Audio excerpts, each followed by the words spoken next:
Welcome back. So this is our third and final of our taster videos for the Minoans and Myceneans. Now, hopefully you've enjoyed the last two videos, found them helpful.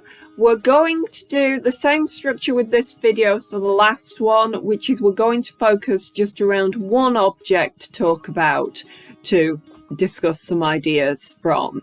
So this object, if you have a look at the slide that's just coming up next, it'll show you the object. It's a little statuette of figurine. Have a look at that, and then we're going to have a chat about it. So, hopefully you've seen the object now. This figurine it was found at Knossos, which is, as we've already discussed, one of the key sites for the Minoans. It was actually found in a stone-lined pit within the site, so we're not quite sure why it was placed in a stone-lined pit, whether it was given significantly ritual burial, whether it was dropped, but it was found in a stone-lined pit. Now, thinking just for a moment about the location of where objects are found, because this can often be very significant in archaeology. That's why it's always important to have an archaeological find in context rather than taken out from it. In other words, to be able to scientifically excavate an object from the site it was originally left in, rather than just have an object just brought, say, into a museum of, oh, somebody dug this out of a hole 50 years ago, we can't remember where, here's the object. It's very nice to have the object, but that context it's found in, that situation in which it is found, can often tell us far more than the object. So, just having a think, if we find an object specifically buried, what might that tell us about it? Might it tell us it was just no longer wanted, in which case we might be looking for rubbish or other discarded material randomly thrown in with that object?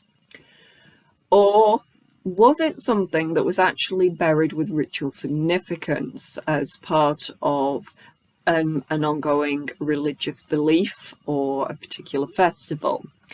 With this sort of interment, we'd expect more care with the burial. We'd expect the object to actually be placed in a particular way, to actually be buried with care. The fact that this statuette isn't damaged would help support that perhaps it was buried ritually significant, but just something to be aware of when you're thinking about objects. So, onto the object itself. What is it?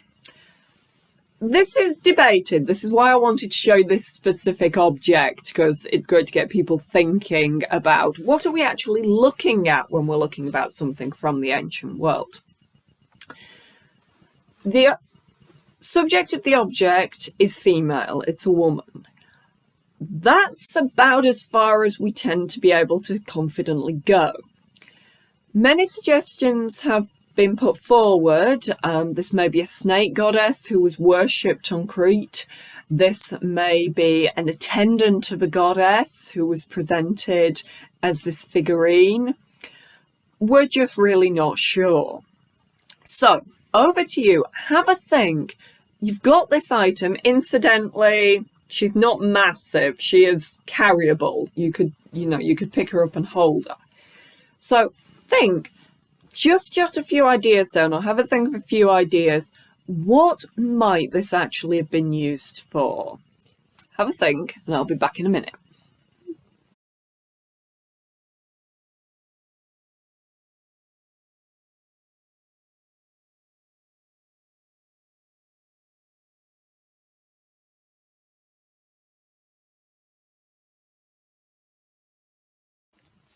Welcome back. Right. So, some ideas. What might this statuette actually have been used for? What might its purpose be? So, in the past, when I've done this with students, we've come up with lots of ideas. I'll just show you an example of a type of brainstorm that would give us some ideas on here. So, what have we got? An ornament. It's perfectly possible that maybe this didn't actually have ritual significance. It was just an ornament that somebody had made or that was made for sale. The snake goddess stroke human attendant, we've already mentioned the idea that maybe it was a ritual item connected with worship. Another suggestion is a toy, some type of elite toy. Now, it's very unlikely that such an object was made for everyday children. It looks too fancy for that. It would have been too easily broken. But a toy for an elite child, a toy for a child, therefore its family had the money to commission such an object. Was it part of a set? Either a set of toys, or could it actually have been part of a set of figurines that formed a much bigger group? We're not sure. We do know it's not unique. There are other similar figurines that have been found.